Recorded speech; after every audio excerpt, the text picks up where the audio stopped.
Welcome everyone. We'll get started in just a minute. There's still some people coming in.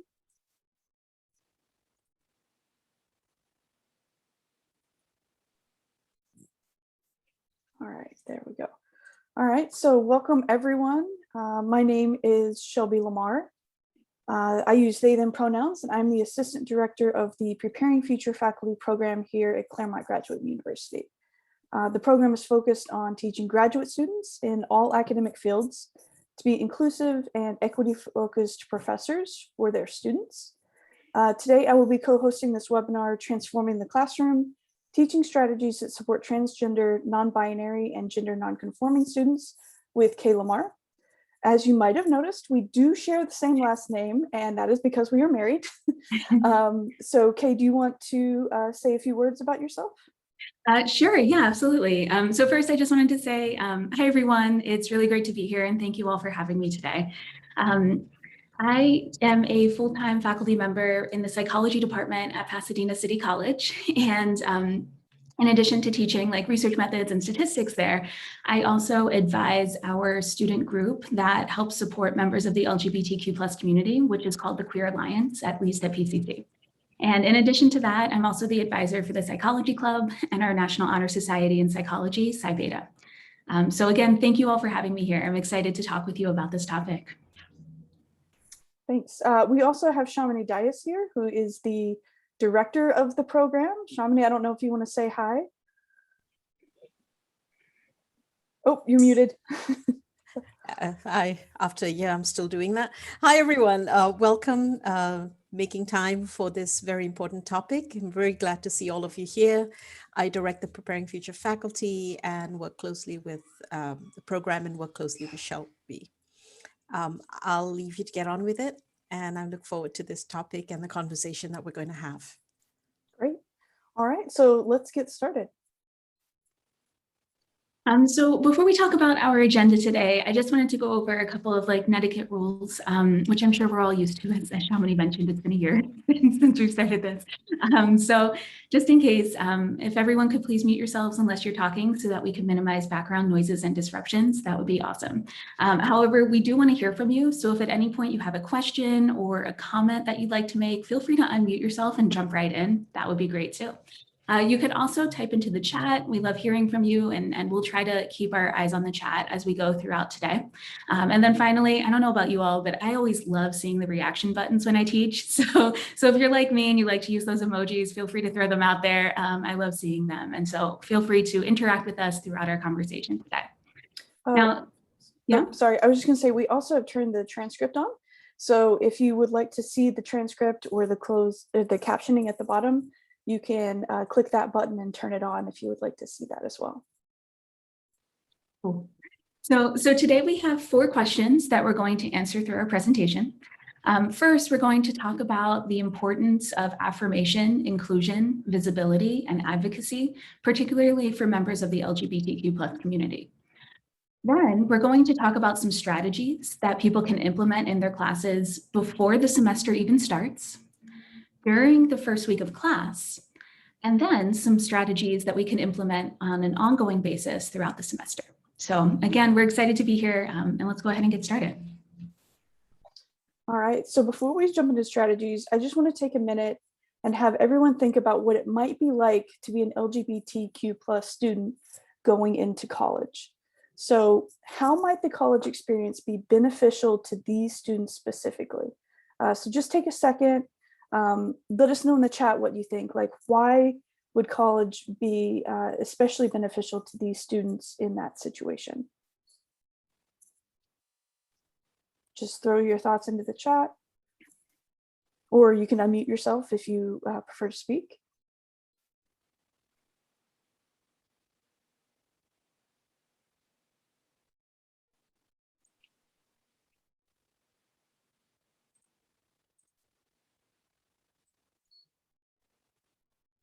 Right, that's exactly right. So an opportunity to meet other LGBTQ folks. Students might not have actually had a chance to meet other queer and trans students until they actually get to college and get surrounded by a larger community, right? I know that was actually my experience growing up in a small town in Oklahoma.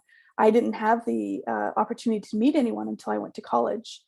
right? Also a chance to grow your community, learn more about yourselves or themselves, and a chance to be themselves for the first time. So exactly, that's exactly right. And so what we can see is that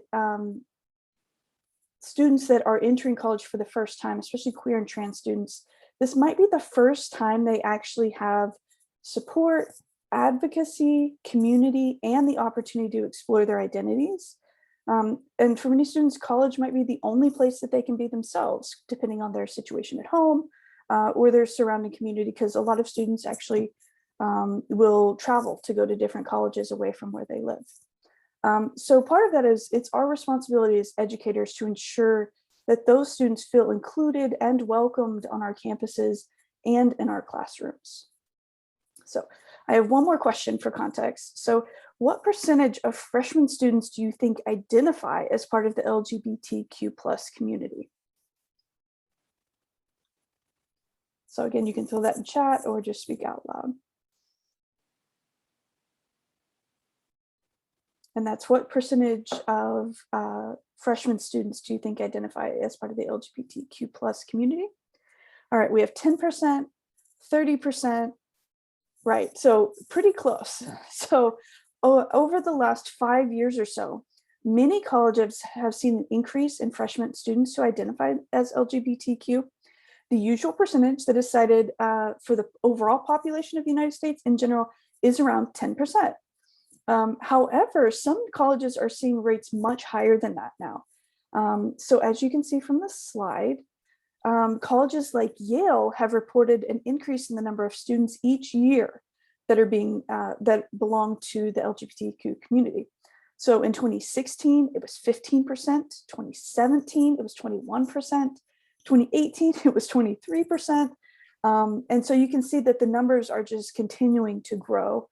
And so based on this type of information and other studies that have surveyed high school students, we can expect to see a larger percentage of students belonging to this community than many people expect. Queer and trans students make up a significant percentage of our student bodies now, and we need to ensure that our colleges and classes are ready and able to meet those needs. Okay, so we have a few more statistics for you to show why these strategies that we're going to share with you are important to students. Great. And so before we get into these statistics, I wanted to address Shamini's question in the chat about, are we seeing more students identify as LGBTQ+ because they feel okay to identify, or because there's more students who are identifying as members of the community just because they might, like we're seeing just an increase in members of the community overall.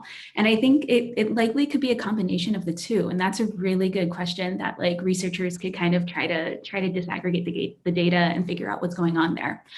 We know that when we have an increase in visibility of like queer and trans faculty, we have students who are more likely to come out and feel comfortable being themselves, which we'll talk about in a little bit. So there could be more students feeling okay to identify as members of the community.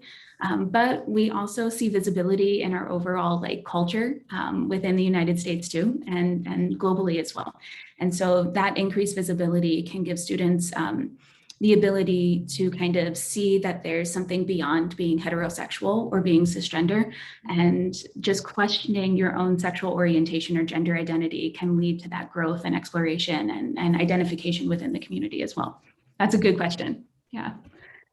Now, the statistics on this slide that we're going to talk about can be a little bit challenging to discuss, and we're going to cover some heavy topics here on this slide. So I just wanted to give everyone a little bit of a warning here that some of these statistics are going to be a little bit hard to hear, but they're really important to talk about because they highlight the need to respect and affirm members of the LGBTQ+ community. When we look at this first statistic, we see that trans and non-binary youth who have their pronouns respected by all people in their lives, or even just most people in their lives, attempt suicide at half the rate of those who don't have their pronouns respected. And this is huge because this shows that how we treat LGBTQ+ students has a direct impact on their mental health and well-being overall. And just the simple act of respecting someone's pronouns can make a big difference in their life overall. Additionally, We see that 1 out of 3 students along the queer spectrum, and even more, 38% along the trans spectrum, have seriously considered leaving their campuses at some point in time. Now, I don't know about you all, but when I saw this statistic, I was pretty alarmed, because this means that 1 in 3 queer students and 38% of students in the trans community are thinking about leaving their campuses. And that could be due to a variety of reasons. Maybe they feel like that campus isn't a place where they could be themselves, or faculty don't respect their identity, or there's not policies in place to protect them at their college or university. And this highlights the fact that we do have a lot of work to do, and there's a lot of opportunities for growth when it comes to working at colleges and universities as educators. So there's a need for supportive and affirming practices, and this statistic really shows that. Now, when students think about attending a college or university, they tend to look for some things that can tell them if that college or university is LGBTQ plus friendly. Some of the things that they look at is the overall campus vibe. If the campus is open, even in COVID, students might go visit the campus and look for signs on campus that might support their gender identity. For instance, is there a pride flag hanging at some point on campus? Like, we typically on college campuses have the American flag that's shown, but is the pride flag showing as well? Or do they see flyers for LGBTQ plus student organizations? Are there events that the organizations are hosting that are supportive and specifically designed for members of the LGBTQ plus community? We'll look for signs like that on campus so that they can kind of see if the overall vibe is for them. In addition, they'll look specifically for LGBTQ plus student organizations so that they can find a sense of community. So if we think about the places where we teach or work, we should think about if there's a student organization there for members of the community to find that sense of community overall. In addition to that, students are going to look to see if there's other LGBTQ plus students. One of the primary indicators of a college being supportive and affirming to members of the LGBTQ plus community is if students feel comfortable being themselves. And so students who are visiting a college are going to look for other students who are members of the community and see how out and proud they feel. In addition to that, they're going to look for LGBTQ plus faculty and staff. This, again, is another really good sign of how supportive and affirming the college is towards members of the community overall. And I know that many colleges and universities have trainings to help people of the community and even allies of the community support LGBTQ plus students. Often people who complete that training, either their name goes on a list, which could be published on the school's website and then publicly available for future students to see, or people who complete that allied training might get a sticker that they could put in their office. And that way, any student who walks by can see that they are either a member of the community or an ally to the LGBTQ plus community. Things like this can be really good to help students feel like they belong on campus and to help, again, increase visibility and awareness for the community as well. In addition to that, students will look for specific anti-discrimination policies that protect their rights as queer, non-binary, and trans students. And they'll also look for inclusion statements that are published by the college or university that, again, support and affirm their identity. When colleges and universities create statements and policies like this, it shows that they are prioritizing the needs of queer and trans students. And that shows these students that their identity will be more likely to be respected and affirmed. Another issue that students are concerned with when choosing college they will attend or not is if the college has an LGBTQ resource center. So students want to see that the college cares enough about students to fund and staff a resource center where they can go to get help specifically about queer and trans issues. These are also places for students to find community with each other. And it's often the first place they'll go if they have any issues on campus, they need some help, or just someone to talk to. Sometimes these resource centers even have like snacks for students who can't, who have some issues with food security or anything like that. So let me go forward. Okay, students are also concerned about gender neutral restrooms and housing. So for colleges that have campus housing, it's vital that students be housed in dorms that match their gender identity. And this is not just about a quality of life, but it can actually be a safety issue for many students. Similarly, well, not all colleges have housing on campus. However, everyone has restrooms, right? So the gender neutral restrooms are also important for trans, gender nonconforming, and non-binary students. Like housing, restroom access can actually be a matter of safety for a significant portion of those students. In fact, I had a friend in undergrad who had a bad experience on campus restrooms. So they felt they could actually no longer use the campus restroom safely. And you can just imagine how this would impact your education if you could not spend a significant time on campus without having to leave and find restroom facilities in other places. And, you know, the same thing with dorms. Dorms usually have a shared restroom, so students can have trouble with restrooms even in their own housing situations. So these are things that students really take a look at. Students will also look for off-campus groups to join to see what the surrounding community is like. So it's not just the college that matters, because they're not just going to be staying on a college campus. It's also the surrounding community and what that feels like for them too. Lastly, students will often check campus security offices and local law enforcement and see how they interact with the queer and trans community. You know, is there a history of conflict with the community? How is harassment and other issues dealt with by those offices? Now, I know you might be thinking, what does this list have to do with me as an educator? But faculty have a direct impact on many of the things on this list, not all of them. But we will go into detail about some of these issues later, but think about how you can advocate for the purple items on this list. Does your student organization or resource center need an advisor or event help? They usually have faculty in these positions, right? Either as part of your service that you do as faculty, or as actual, you can get time to do things like this in your position as a faculty. Can you bring up some of these issues in your department meetings, or contact the relevant people to see what more the colleges can do to advance these issues? Faculty have enormous power on college campuses, and you all should be the advocates for these things, because the colleges might not see them, right? And each college is different. You might have a great college campus already set up, and that's great. But usually there is some place to grow on a college campus.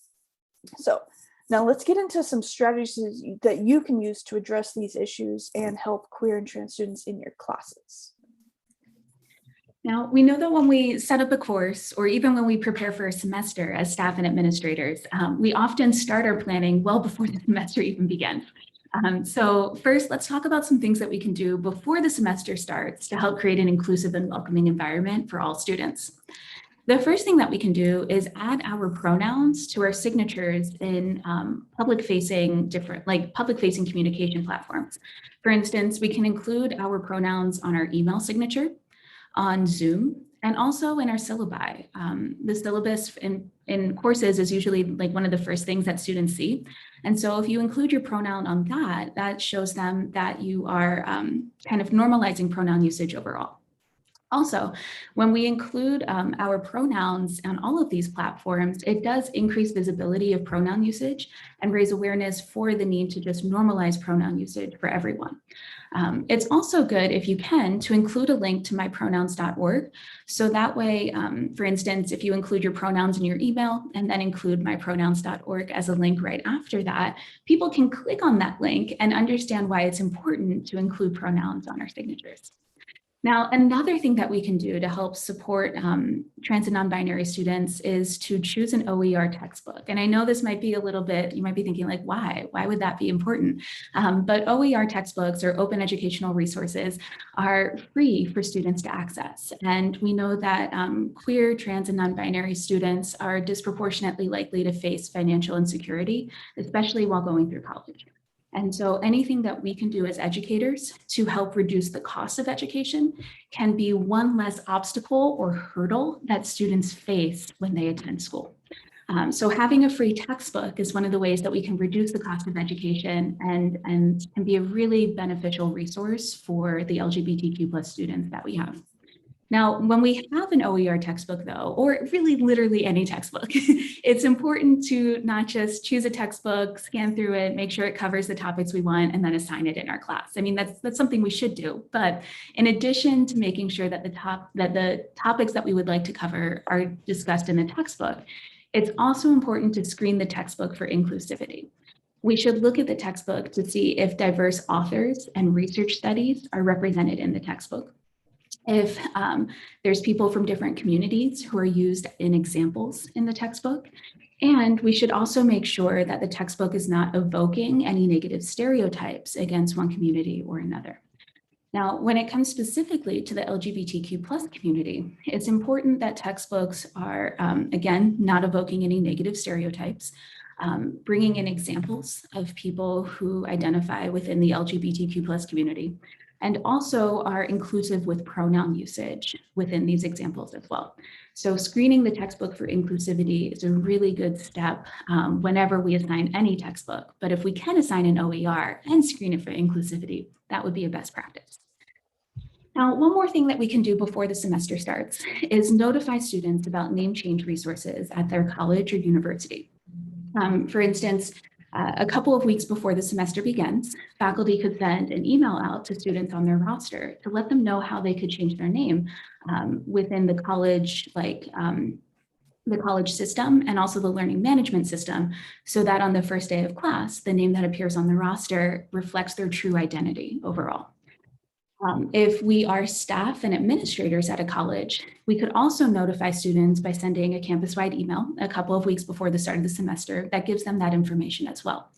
This is a really good thing to do before the semester starts, and ideally like at least a couple weeks before the semester begins, because it gives students enough time to access these resources and change their names across all platforms, so that on the first day of class, they don't have anxiety about being outed unintentionally in front of their peers. If they can change their names to reflect their true identity, then this helps them feel more comfortable on the first day of class, which would be really important. All right. So another thing that needs to be done before the semester starts is setting up your syllabus and learning management system. So that would be like your Canvas or your Blackboard.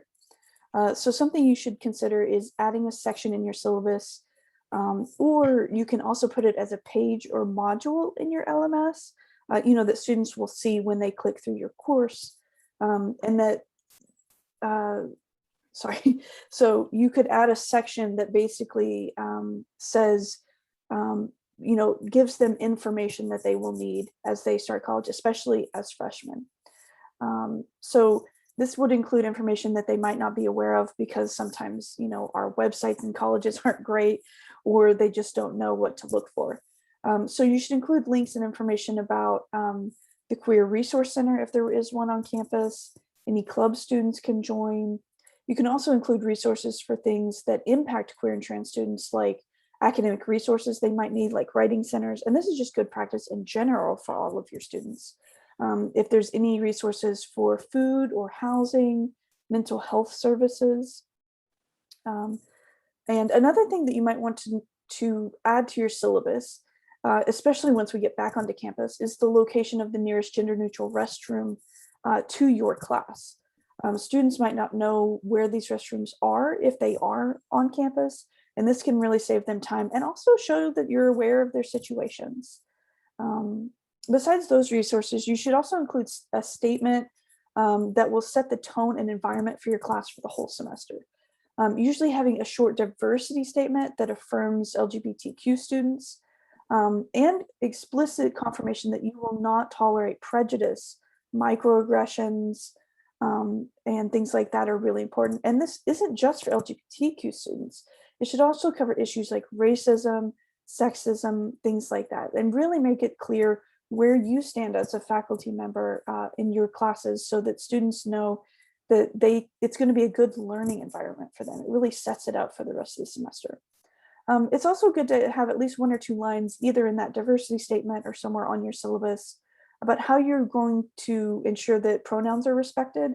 And this helps students feel, safe and welcome in your class. And if you're able to send out your syllabi or open up your LMS before the class actually starts, that's a really great way for students to, learn where you stand on these issues and help them choose which classes they're actually going to want to sign up for in the semester. All right, so that's all about what to do before the semester starts. So what do you do actually during like that first week of class? Well, during the first week of class, one thing that we can do is administer a confidential questionnaire to all students. Now, when I teach classes in person, this is something that I usually do at the end of the first day. But if I'm also teaching online, I administer a confidential questionnaire sometime during the first week, and it's one of the first assignments that students complete.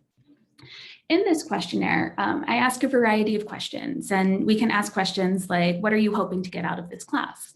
What's one topic you're excited to learn about? And also just ask a couple of questions to get to know our students a little bit better. But one question that I always like to include is the question that you see here on the slide. It says something like, is there anything that you'd like me to know about your identity, background, or needs? And I know this question's a little bit big, but this is a really great question because a lot of students feel like they can let me know important factors about themselves that might be obstacles to their education or might help me support their education overall. For instance, this is a time where often students who have learning differences will disclose what those differences are so that we can start the process to set up accommodations on day one or week one, and they have a smooth semester moving forward, knowing that those accommodations are present. This is also a really good time where students tend to disclose, especially as we've shifted online, if they have to share a computer with other members of their family. I know that often students will disclose in this question that they're sharing a computer with 2, 3, 4 members of their family who are also attending school or have work throughout the day. And so it might be challenging for them to regularly or immediately follow up with things all the time. This is also a really good question for students to disclose if they are members of the LGBTQ+ community or have specific pronouns that they would like to use throughout the semester. What I can do then is privately follow up with these students about how to correct misgendering if it occurs. And just in case if we're unaware of the term misgendering, because I know it's a little jargon sounding, misgendering just means or occurs when someone's incorrect gender pronouns are used to refer to them. And so if someone experiences misgendering, it's really good to have a process in place to correct that, especially if it's happening in a public-facing way in a classroom. And so when students disclose personal pronouns or things like that, it's really good to privately follow up with these students about how to correct misgendering if it does occur at any point throughout the semester, so that that student feels supported by you as the faculty member. It also shows them that you recognize and see their true gender identity, and they feel supported and know that there's a process in place to correct misgendering if it does happen, which is really great. In addition to this, one of the things we should always do is use gender inclusive language, especially when we greet people. I know that our default settings often are very gendered language. For instance, if we want an informal greeting, we might start a class by saying hey guys, let's go ahead and get started. But technically guys is gendered. And although some people might feel okay with it, not everyone does. And if there's ever a term or a greeting that not everyone feels okay with, then it's probably best to just not use it in our class. So instead of saying things like, hi guys, we could say, hi everyone, and start class that way. In fact, I know that when I start my virtual classes, I always say something like, hi everyone, Professor Lamar here, let's go ahead and get started. And it's literally just become routine. Students know that when they hear, hi everyone, that we're about to start class.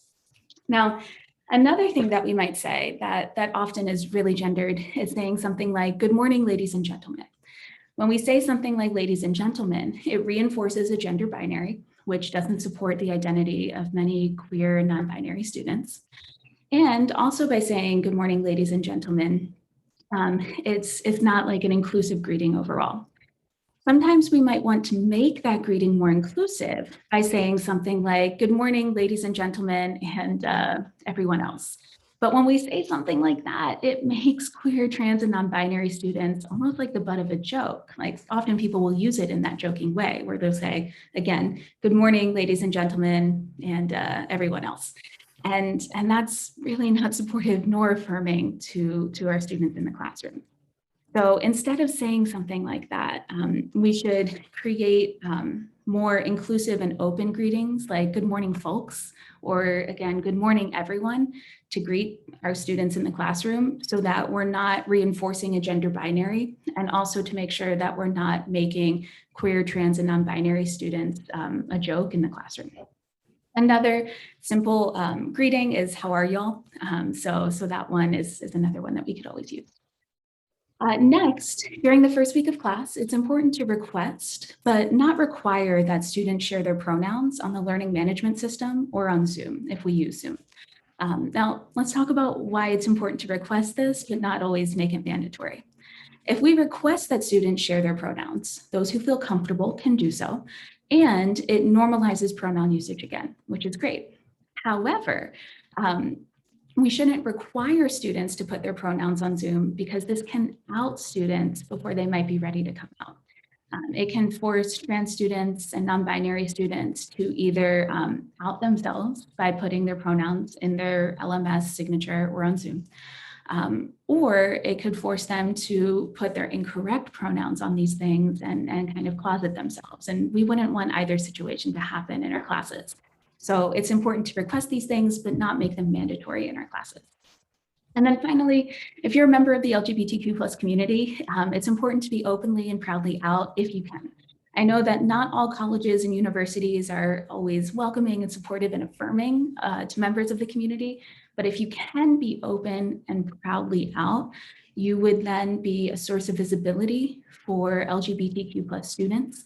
And when students see themselves reflected by members of the faculty, staff, and administration, they are more likely to feel like the college is a place where that they belong, and then are more likely to succeed academically. All right, so we've talked about preparation before class and what to do in that first week. Now, what should we focus on throughout the semester? First, I would like to suggest that all the materials you use throughout the semester should be screened to ensure that you're including representation that reflects the students in your class. So we talked a bit about that for the textbook, but this applies to everything. So what recordings are you using? What videos, what images, what examples in your class are you using that students are seeing all the time? So you should ensure that the representation includes LGBTQ plus people, people of color, different cultures. So questions to ask yourself is, do your assignments cover queer and trans topics and issues? So it doesn't matter, you might be thinking like, oh, my field, that wouldn't apply to what I would bring into my classroom, but it really applies to every field. You know, it can be something as small as in your exams and in your classroom examples, do you use a variety of pronouns, a variety of names, and a variety of cultural references? And that isn't to say that you should tokenize these groups either, but bring them in as integral parts of your materials and activities. Research shows that students who see people like themselves do better in courses. When their identities are represented in course content or even just examples, they really come to see that others think that they are valid contributors to that field and that classroom. So like a lot of students might not realize when they first start coming into a new field, all of the queer and trans scholars that have done research in their field, they might not realize what trans research has been done in their field. And almost every field has this, right? So just bringing in examples of prominent scholars or readings about the issues can really help your students see themselves as people who are going to be joining these fields as scholars and researchers. And so, oh, sorry. Okay, I think you're the next one. And in addition to including consistent representation in our course materials, it's also important to incorporate LGBTQ plus history and current events into our course content and announcements. For instance, if we teach a class in June is Pride Month, and we can mention that to our students so that they know that. We could also include announcements about visibility and awareness days that happen throughout the year. And we can include any events that are happening on and off campus in our announcements that we send to students so that they are aware of the events and resources that are taking place at their college or university. For instance, if there is an LGBTQ plus student club that meets, we could send announcements about when those meetings occur so that members of the community who are in our classes are able to take advantage of those meetings. We can also include announcements, again, about things like Trans Awareness Week or any other events that are happening. And a fun little side story here is that Shelby and I actually met at one of these events. We met at a Gabriel barbecue at CGU when we attended CGU. And so if it weren't for our professors and friends telling us about these events, we never would have met in the first place. And not only are these things a great place to find a sense of community, but they can really help increase a sense of belonging on campus as well. All right, so another issue that we should discuss is how to address when problems come up in class with students when interacting with so when we interact with students or when we interact with other colleagues. So if you find yourself in a situation where you notice microaggressions, which are, small acts of prejudice or other situations against yourself or anyone else, there are specific steps you can take to calmly and effectively address that situation. So in a paper titled Microaggressions and Micro-Resistance, Supporting and Empowering Students, scholars have come up with the acronym ACTION to provide a set of steps that you can take when in a similar situation. I've included a link to this article at the end of our slides, which I'll share at the end of our presentation if you want to read more about it. So what we were going to do is follow actions, which is ask carefully. It stands for ask, carefully listen, tell others, impact, exploration, own your thoughts, and next steps. What was the name of the article? It was Microaggressions and Micro-Resistance, Supporting and Empowering Students. And again, I'll share that link at the end of the slides. You can see it if you want to go check it out. So after you hear either the comment or, it was said to you, the first step you want to take is to ask the speaker a clarifying question so you can understand their intentions without making any assumptions about what's actually going on. So you can ask something like, I want to make sure that I understand what you're saying. Were you saying that, X, Y, Z? And then at this point, you can either continue with the steps or maybe it was just a misunderstanding. So if it was just a misunderstanding, you can kind of wrap things up and say, I've carefully listened to the response, and I'll say, I'm glad to hear I misunderstood you because, as you know, such comments can be hurtful to others, or you might need to go to the next step and say, okay, and explain what you observed as a microaggression in a factual manner. And then they explain the potential impact of such a statement or action on others without putting the target of the microaggression if it was someone else on the spot. So you as the faculty member should be stepping up to fill in that and not put the other person, especially if it was a student or even another colleague on the spot. You can say something like, what do you think people will think when they hear that type of comment? And ask it in a general way. I'm not being sarcastic or anything, but like, what do they really hope, or have they even thought about what people will think when they hear that type of comment?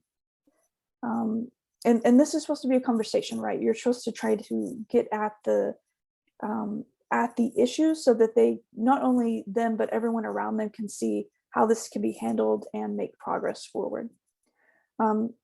So the most important step, especially in the classroom, is to set next steps by requesting appropriate action be taken. So for instance, you can say, our class is a learning community, and as such, comments make it difficult for us to focus on learning. So I'm going to ask you to refrain from such comments in the future. Can you do that, please? So that's a good place to even just stop the conversation at that point and move on with what you're going to say. Now, I know this is probably just a lot of information, especially on this one slide, but I hope it gives you an idea of how you can deal with microaggressions that you encounter. And there are also other methods to deal with microaggressions, but this set gives you kind of a starting point of how to, avoid assumptions, call out or call in what you observe so it makes it obvious, explore its impact with others, and then take clear steps to prevent similar occurrences, especially in your class. Addressing microaggressions and prejudice are important, but it can be difficult. It's a bigger issue than we have time to cover thoroughly in the presentation. So I would really encourage everyone to go seek out more training on how to handle these situations in your class and just in life in general. Okay, so what other strategies should you use throughout the semester? We have a couple more for you. So another strategy that we can use throughout the semester, or another thing that we should recognize, is that we are all human, and therefore at some point in time we will make a mistake. Now, if you make a mistake, the first thing to keep in mind is that, again, we're all human, so it is okay that we make mistakes as long as we handle it appropriately. If we make a mistake, like let's say we incorrectly gender someone or we misgender someone, what we can do is quickly apologize and then move on, carry on with the conversation. Now, I know that that often goes against our instinct that we have. If this is an issue that we care about a lot, for instance, when we misgender someone or make a mistake overall, we might have the tendency to profusely apologize, to say something like, oh my gosh, I'm so sorry. I can't believe I did that. Like, oh, I'm so dumb. And just keep talking about that mistake. But when we do things like that, it takes the focus of the conversation and it totally derails it. And then it places it on ourselves. It also puts pressure on the person who experienced that microaggression or misgendering or things like that. It puts the pressure on them to say things like, oh, it's okay, or it's not a big deal, or I know you didn't mean it. And that person shouldn't have to say those things in the conversation for it to get back on track. So if we do make a mistake, again, it's important to keep in mind that we're all human and mistakes happen. But when we make a mistake, we should quickly apologize and then move forward with the conversation, and on our own, make an effort to not make that mistake again. Also, if we make a mistake and someone corrects us, we should just say thank you and carry on with the conversation. I know sometimes our tendency might be to get a little bit defensive or say things like, oh, I didn't mean that, or again, draw the conversation to focus on ourselves. But instead of doing that, we should just say thank you that someone took the time to make sure that you used correct pronouns or correctly identified someone based on their identity. And so we should just say thank you and then carry forward. Also, if we're unsure about the language that we should use, don't hesitate to ask students. Language is constantly evolving and changing. And so there might be terms that are considered appropriate today that were not considered appropriate in the past, and vice versa. And so if you're ever unsure about language, don't hesitate to ask your students. I know that every semester I tend to learn just as much, if not more, from my students, and they probably learn from me. And so they're a really great resource that we can go to whenever we have questions about things like this. Now, it's also important to recognize, though, that what one student might feel is okay, or even what one group of students might feel is acceptable in a class, does not mean that word or that phrase or that language is acceptable in all contexts outside of that classroom. One person is not a spokesperson for the whole community, or even a small group of students. They're not spokespeople for the whole community. And so we should recognize that what one group of students feels comfortable with should really stay within that classroom itself and shouldn't be applied everywhere else overall. Now, one more thing. As educators, we have a lot of power and privilege. We lead students in our classes. We have a lot of power and privilege within our college and university overall. And so it's important to use that power and privilege to elevate the voices of queer, non-binary, trans, and gender non-conforming folks. It's important to recognize the spaces that we take up, or the space that we take up and the spaces that we occupy. And it's important to not take up too much space in these communities and use the power and privilege that we have to help elevate the voices of the LGBTQ+ community. All right, so for our last strategies, we want to remind you all to continue developing your skills. We all need to keep learning, especially in higher education. We need to stay up to date with continuous training. Just like research, we need to stay on top of the changes that the LGBTQ community is going through, because it is a living and growing community. New terms come out all of the time, and we need to keep up with those things. Even as a member of the community, sometimes I find like a new term and I'm like, okay, what is that? And it should be looked on as a positive thing, as this is a growing community that's continuing to evolve, and find itself. And so making sure that you understand what's going on is really important, especially as an educator. So to do this, you can attend professional development sessions. Colleges usually have these available. Sometimes these can be in your professional associations as well. You can even start or join groups in your departments or with colleagues that are, doing readings or just having discussions. There's professional development that can happen, within your own department, within your whole school, or even within your whole university. And these are really great places to not just share ideas about LGBTQ student issues, but any kind of issues on diversity or equity in the classroom. So another place to do this is even just bringing things up in meetings. So when you have your department meetings or your school meetings, you can discuss your own practices. You can talk to other faculty about what their practices are. And just starting to talk about these issues can really encourage good conversations to begin, which can then prompt the university to have more trainings and more ideas. So it's a great feedback loop that is really good to bring up so that you can start to have these kinds of conversations. Another way to keep yourself informed is to ask your students what they need and want. So a mid-semester survey or an end of semester anonymous survey is a great way to do this. Now, this shouldn't be like an assignment for points, and it should be anonymous because we really want to know what students actually think. And this ensures that you aren't putting students on the spot while you're still giving them a voice. You never know what great ideas they have or would have thought of, and it really could improve your teaching practices overall. And this should be separate than the evaluation that the university sends out at the end of the semester, because you want to get these responses right away, especially if you do the mid-semester one, which I find super useful. Some really great ideas that students have come out with for not just LGBTQ, but ideas for assignments or all the other alternatives or topics can really help students understand that they have a voice in your classroom and that you really do care about them as individuals. And so the last point I want to make for this section is just faculty members, including adjuncts, have one of the most important impacts on students' experience in a college or university. You can be one of their biggest advocates. Every college and department is different, but make sure you reach out to see what you can do to help them, because as faculty, you have a lot of power in this situation, and you should be using that to make sure that everyone gets equal learning opportunities and feels welcome in not only their college and university, but also the field and in the research, right? So, all right, so that was a lot of strategies we just covered, but we also want to leave you with a resource to take home. So we've developed a checklist, and now this checklist doesn't cover everything, right? But it's a good way to get started and see what areas you might need to take some action in because you haven't done it yet. So I'm going to share it in the chat. There's a link to the strategies checklist. There's also a link to the PFF website. On the website under events, we'll put up a recording of this webinar. We'll also include a link to the slides. And I've included our emails in case you want to get in touch with us because there's a question you didn't get to ask or because you just want to chat about things.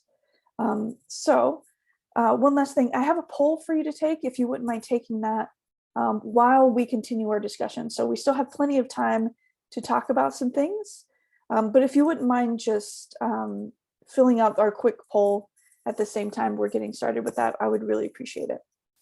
We just want to make sure that we're giving plenty of ideas and that you're satisfied with kind of what we're putting out there so we can improve. All right, so here's the discussion questions we have for everyone. And you're also welcome to ask other questions or anything like that. But what was one thing that you currently do to support trans, non-binary, and gender nonconforming students? Because I'm sure we did not cover everything, and it's always great to hear from other people and increase our list. What's one new thing you're planning to do in future classes that you found really useful here? Or what is one thing you wish professors did to support trans, non-binary, and gender nonconforming students that we should share with everyone, right? So here's the discussion questions. Feel free to unmute yourself, jump in the chat. And then here's also the references that will be on the slides on the website in probably about an hour when we finish up here. So again, feel free to jump in with these discussion questions or other questions. We're more than happy to chat about this stuff.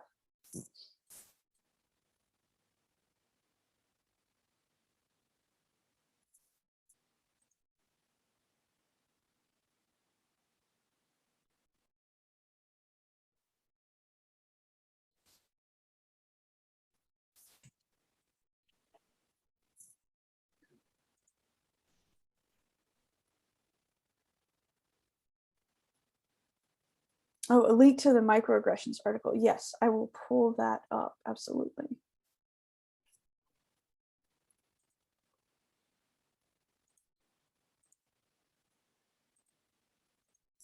So in the chat, I'll put a link to all of the resources that were in the slides.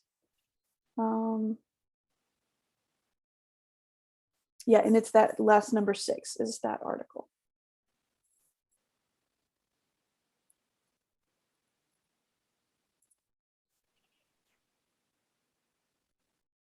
So does anyone have anything that they've seen faculty do that we didn't cover, or anything that you have questions about that you want to hear more about?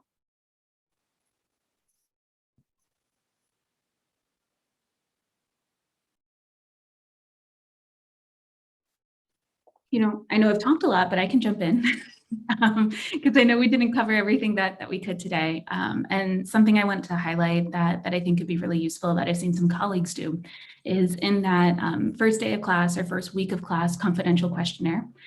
They include a couple of questions about students' pronouns. So they ask students like, what are your pronouns? And they might even ask, like, if someone doesn't use the correct pronouns, what would you like me to do in the classroom? And that way it allows students to like directly let the professor know what their pronouns are and develop a strategy to handle misgendering without the professor having to privately follow up with the students on a one-on-one basis. So I know that's something that I've had a few colleagues do, and they've had some really good results with that. So that's something we didn't quite mention, but could be helpful to everyone. Another question that came in is, how do you balance the needs of LGBTQ students with those of racial minorities? So the first thing I would say is those aren't separate groups necessarily. So racial minorities can and are LGBTQ students at the same time. And I would actually say that a lot of the practices that would help LGBTQ students are also going to help racial minorities. So especially, I would also throw in international students as well, because they have issues with using different names that they would like to be called in the United States versus other names that might officially be listed. But so many of the issues that if you are inclusive for LGBTQ students will also help racial and ethnic minorities and vice versa, right? So inclusive practices usually carry across the needs of various student groups. And I don't actually think there's any conflict or need to balance, right? Like I always think it's great to add things. It doesn't take away from any other group. So that would be my answer to that question. I don't know if Kay, you had any follow up with that. Yeah, no, I think that was a really good answer. Yeah, I think you're absolutely right. Oh yeah, someone said they use a meme with an inclusion statement related. Yeah, absolutely. So all of this doesn't have to be super like dry and serious all the time, right? Like students love images and cartoons and things like that, and actually be a better way to you know, not only build community but build a sense of like enjoyment and engagement with the class. So that's a great idea. I love that. We have another question. Let me see.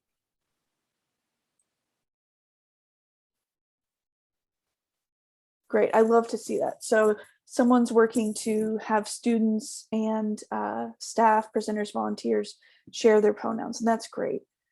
Yeah, it's one thing about the pandemic has actually been nice is you can put your name and pronouns right there whenever you're interacting with anyone, right? So that's been something that I think a lot of students have really appreciated. And it's a bit harder though, once you go back on campus to make that a habit. So this is something that pops up each time and you don't have to remember, but it can be harder when you go in and do classes or presentations or meetings and have those things more visible, right? And that's why Canvas can be very useful to put your pronouns on. Also email signatures, that's a great way to do it as well. But those all are digital. So yeah, exactly. Any other ideas or questions?